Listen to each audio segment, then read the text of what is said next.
Ser de izquierda tiene su innegable atractivo. En los colegios, las universidades, los medios de comunicación, todos los días nos dicen que para ser buenas personas, para tener supuesta empatía y para, por supuesto, estar a la moda, uno tiene que ser un buen izquierdista. Pero yo elijo rechazar categóricamente a la izquierda y en este video te doy mis 5 razones.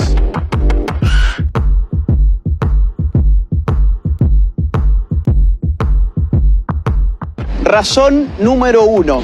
La izquierda es la ideología más asesina de la historia. Izquierda y derecha son categorías políticas que nacen en el marco de la Revolución Francesa. Los jacobinos, la primer fuerza de izquierda, por así decirlo, del mundo occidental, fueron los primeros en establecer un gobierno de partido único, que a través del Comité de Salvación Pública asesinó a más de 35.000 personas por no adherir o por oponerse al régimen revolucionario a través de lo que se llamó el terror. Pero el siglo XX vería llegar al poder a la izquierda socialista a través del movimiento comunista bolchevique, de tipo marxista-leninista y maoísta. Entre 1917 y 1991, estos llevaron adelante las matanzas más cruentas de nuestra historia moderna. Aunque a menudo se procure ocultar esta realidad, inauguraron en el mundo la utilización de los llamados campos de concentración para la represión ideológica masiva, donde mediante deportaciones en masa de población se lograba una esclavitud general mediante una red de instalaciones de trabajo forzado. Estos son los números de asesinatos que solamente durante el siglo XX la izquierda cometió. Unión Soviética, 20 millones de muertos, China, 65 millones de muertos, Vietnam, 1 millón de muertos, Corea del Norte, 2 millones de muertos, Camboya, 2 millones de muertos, Europa Oriental, 1 millón de muertos, América Latina, 150.000 muertos, África, 1.700.000 muertos, Afganistán, 1.500.000 muertos.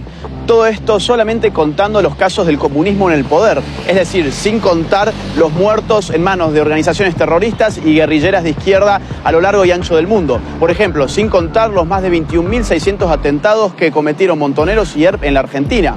Por ejemplo, sin contar los más de 12.500 muertos que se llevó Sendero Luminoso en el Perú.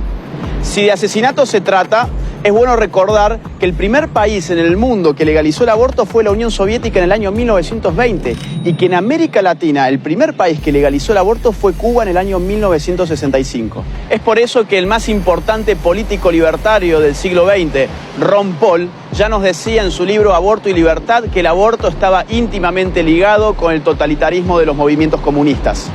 Razón número 2. La izquierda en el poder recorta todo tipo de libertades. Como explica Norberto Bobbio en Derecha e Izquierda, la médula ideológica del izquierdismo es su igualitarismo. El deseo de hacer iguales a los hombres, más allá de la igualdad ante la ley, lleva a la izquierda a destruir la libre iniciativa y la espontaneidad social. Además, el Estado reclama cada vez más poder porque siempre se necesita más poder para lograr la ansiada igualdad. Asimismo, dado que para ser iguales a los distintos hay que tratar a las personas necesariamente de manera desigual, la izquierda termina también estropeando la igualdad ante la ley. Veamos, por ejemplo, el ranking 2018 de la Heritage Foundation, que indexa a los países según su nivel de libertad económica, midiendo cantidad de impuestos, de subsidios, de regulaciones, de tramitaciones, etc. En este ranking, que escruta 180 países, los últimos 3 puestos se los lleva Corea del Norte, Cuba, Venezuela. La Bolivia de Evo Morales figura en el triste puesto número 173. Pero la izquierda no solamente aplasta la libertad económica, lo mismo hace con el resto de libertades. Por ejemplo, la libertad de prensa. El ranking 2018 de Reporteros Sin Fronteras, que mide precisamente la libertad de prensa en el mundo, tiene en sus últimos 3 lugares a Corea del Norte, China y Cuba. No olvidemos al mismo tiempo que, por ejemplo, en Venezuela entre el año 2011 y 2018, más de 3.200 ataques a la libertad de expresión han tenido lugar. Razón número 3. La izquierda destruye la economía y el consumo. 3 grandes economistas y sociólogos, Ludwig von Mises, Max Weber y Boris Gruskus, demostraron a principios del siglo XX que bajo el socialismo la contabilidad es imposible, porque la información requerida, que es provista por el sistema de precios, queda destruida. Hay 2 tipos de casos. O bien la información no existe, como los llamados comunismos de guerra, porque lo que no existe es el dinero queda prohibido y la producción y la distribución quedan organizadas por un aparato de tipo militar, O bien la información no se genera correctamente, porque si bien las empresas utilizan dinero, lo que ellas ganan ya no depende de la demanda de los consumidores ni de la oferta en el marco de una libre competencia. Este segundo tipo, el llamado socialismo real, es el más conocido caso de economías estatizadas por la izquierda. En este caso, las empresas públicas son premiadas monetariamente a partir del cumplimiento de arbitrarias metas de producción establecidas por el propio Estado. Es sabido, por ejemplo, que la Unión Soviética terminó informándose sobre cuánto costaban ciertas cosas a través de catálogos de precios provenientes de los Estados Unidos, ya que el Estado apenas podía lograr regular unos pocos precios que igualmente no reflejaban ni la producción real de los productos ni su necesidad. Esto llevó siempre a estos regímenes a la institución de la cola, para que la gente pudiera conseguir escasos bienes de consumo que finalmente debían ser racionados para que alcanzaran para todos. Así como también se daba el abandono de tiradas enteras de producción sin nunca ser consumidas, o que fuera más fácil para un campesino almacenar tractores rotos que comprar las refacciones.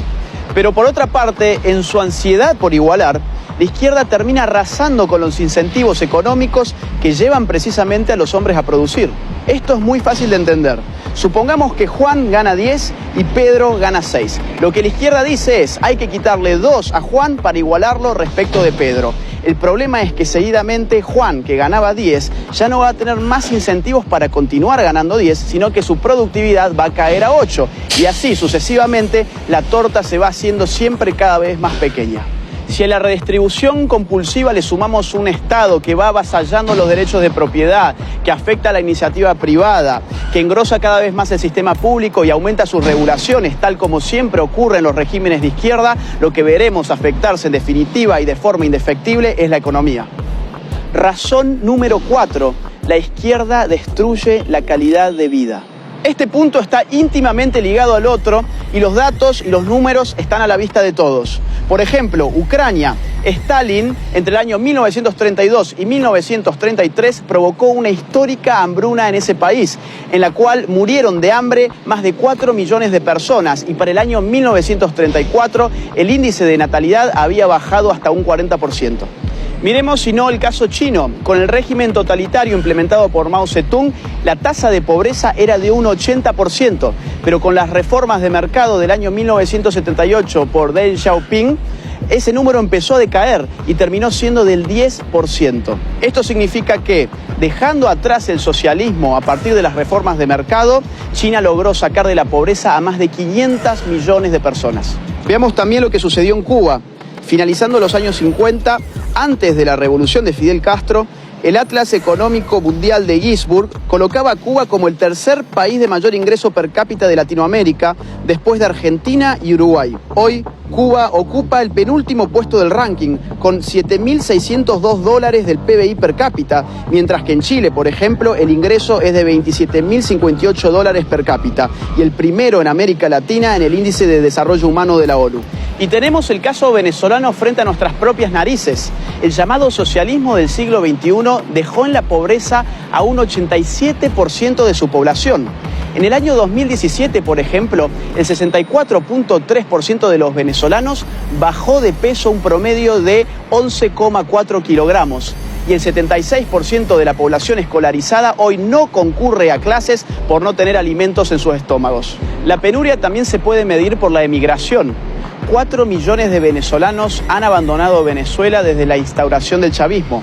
No importa que vivas bajo un océano de petróleo, la izquierda siempre empobrece a la gente. Y finalmente, razón número 5, la izquierda es la religión laica de los resentidos sociales.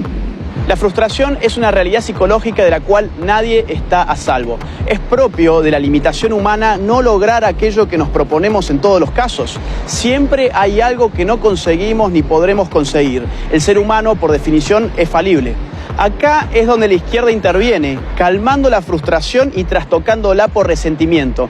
Lo que la izquierda te dice es, vos no tenés ninguna responsabilidad individual sobre tus actos. Vos sos una simple víctima más de un sistema esencialmente injusto que te llevó a fracasar. La izquierda le ofrece al resentido un alivio de tipo psicopolítico, construyéndole un enemigo abstracto en el cual poder depositar todas sus frustraciones. Llámese capitalismo, patriarcado, heteronormatividad, imperialismo, colonialismo o como ustedes quieran. Pero de la frustración por conseguir el mayor éxito no viene necesariamente el resentimiento. Puede venir el denodado esfuerzo hacia la autosuperación en la medida en que la persona identifique en su fracaso aquella cuota de responsabilidad individual que le compete y se proponga remediarla. Y decimos cuota porque la responsabilidad individual es siempre eso, una parte del fenómeno. El resentimiento proviene de la frustración cuando no se tiene la voluntad de hacer un análisis equilibrado entre el propio fracaso y las posibilidades de prosperar. De esta forma, para proteger lo que queda de autoestima, se eliminan las responsabilidades individuales y se buscan solo los agentes externos como causa de los propios problemas, usando a determinadas estructuras sociales como chivo expiatorio. Estas son tan solo 5 razones de las tantas que podría darte. Si vos tampoco te considerás de izquierda, te invito a que levantes tu voz, a que no tengas miedo. Este es el momento de hablar contra ideologías perniciosas que se nos venden como modas y que no son otra cosa que una pieza más del establishment.